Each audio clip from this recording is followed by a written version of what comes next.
Bienvenidos a otra clase de lingüística general. Hoy vamos a trabajar sobre la perspectiva lingüística antropológica de Edward Sapir. Y es importante saber qué significa la lingüística antropológica. Nosotros sabemos que la antropología significa estudio del hombre, estudia al hombre. En la lingüística estudia la gran diversidad de lenguas habladas por los seres humanos en el mundo, distintas formas de hablar y de expresarse o comunicarse. También analiza la relación entre la evolución del lenguaje y la del Homo sapiens. Tenemos el estructuralismo americano, representado por Edward Sapir, 1884-1939. Fue un antropólogo y lingüista estadounidense.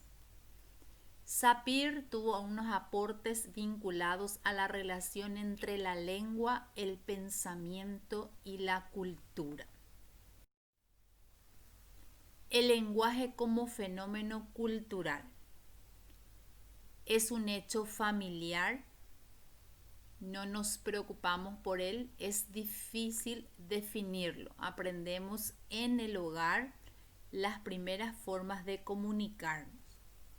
El lenguaje no es una función biológica innata, así como habíamos tratado en la clase anterior con Chomsky, que él hablaba que la lengua era innata.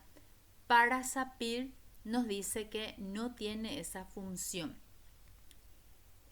No nacemos con la facultad del lenguaje, al contrario, nosotros aprendemos la lengua al convivir con la sociedad y ahí adquirimos nuestras formas de hablar. Luego nos dice que el lenguaje varía en los distintos grupos sociales.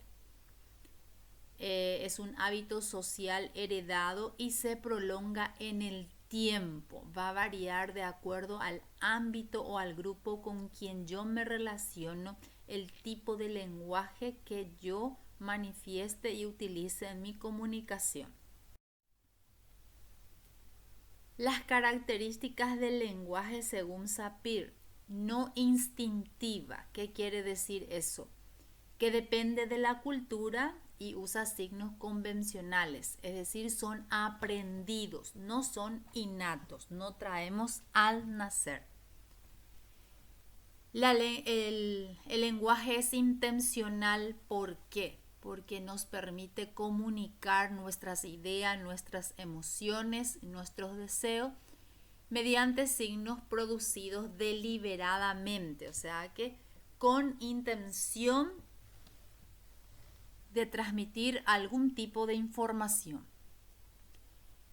Es convencional. Las relaciones signo, objeto, idea están dadas culturalmente. Depende de la cultura, es lo que nos quiere decir. Y no es exclusivamente psíquico-físico, nos dicen, porque involucra al cerebro y los órganos articulatorios y también involucra a la cultura. La universalidad de la lengua. Todos los pueblos y culturas conocidas han desarrollado su lengua. Por eso es el estudio de la lengua a través del tiempo. La idea de que las lenguas primitivas son pobres es errónea. Nuestra base de lenguas son las lenguas originarias o llamadas también primitivas. El lenguaje es una herencia antiquísima y definitoria del género humano, es decir, que nosotros heredamos de nuestros antepasados. Por ejemplo, la lengua castellana tuvo su origen en el latín, que fue evolucionando hasta convertirse en lo que es hoy la lengua castellana. El relativismo lingüístico. Ahí le tenemos a Sapir y a Ward. ¿Quién es Benjamin Ward? Fue lingüista estadounidense, alumno de Edward Sapir, de quien tomó la hipótesis etnolingüística para llevarla a lo que actualmente se conoce como la hipótesis Sapir-Whorf. Entonces tenemos dos hipótesis. Una hipótesis fuerte que dice que la lengua de un hablante monolingüe, es decir, que habla un solo idioma, determina la forma en que éste conceptualiza, memoriza y clasifica la realidad que lo rodea. La hipótesis, o en la versión débil de la hipótesis, nos dice que la estructura y el léxico de la lengua condiciona, pero no determina la forma de pensar de los hablantes. Su forma de hablar es lo que condiciona cómo debe utilizar estructuralmente la lengua y cuáles son los vocabularios, pero su pensamiento no determina. También nos dice que no se puede asegurar que los hablantes de una lengua determinada son más o menos capaces que los que hablan otra lengua. ¿Qué quiere decir eso?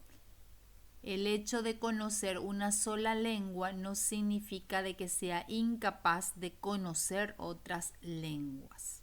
Entonces ahí tenemos el relativismo lingüístico. ¿Por qué? Porque tenemos dos hipótesis. Una hipótesis fuerte de que la estructura de una lengua particular incide en el modo de pensar de los hablantes y también en su versión débil de la hipótesis. Les dejo con la investigación sobre Sapir y sobre Benjamin Whorf para trabajar el pensamiento del hablante y su comunicación. Nos encontramos próximamente.